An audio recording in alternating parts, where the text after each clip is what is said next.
Εμείς μυαλό που το έχουμε ή εσείς?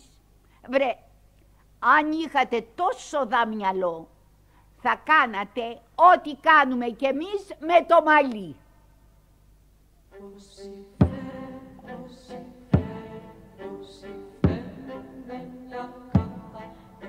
Πρώτα το πλένουμε καλά στη σκάφη να φύγει όλη η λέρα.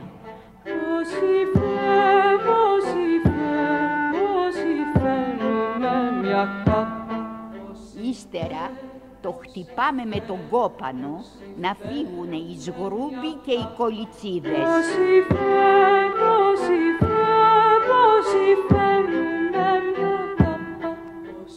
Έτσι ακριβώς θα έπρεπε να ξεπλύνετε κι εσείς το κράτος από τις λέρες. Να κοπανίσετε τις κολιτσίδες στο κεφάλι, όλες τις κλίκες που μαζεύονται σαν σγρούμπι και συνομωτούν για να λιμένονται την εξουσία.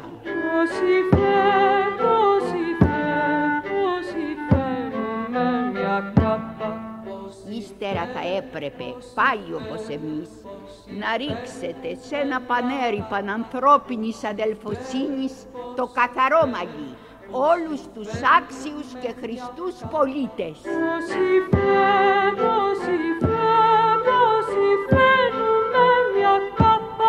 Όχι μόνο τους γέρους, μα και τους νέους και τις γυναίκες και τους φτωχούς που είναι καταχρεωμένοι στο δημόσιο και τους μέτικους, ακόμα και τους ξένους, όσους μας αγαπούν αληθινά, και να τους ανακατέψετε όλους μαζί καλά.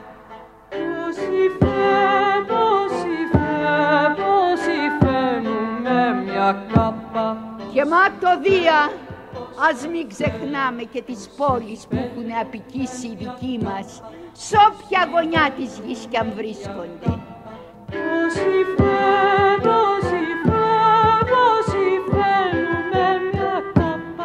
Πρέπει να καταλάβουμε ότι κι αυτοί είναι καθώς οι τούφες του μαλλιού που πέσαν χάμου και σκορπίστηκαν εδώ και εκεί.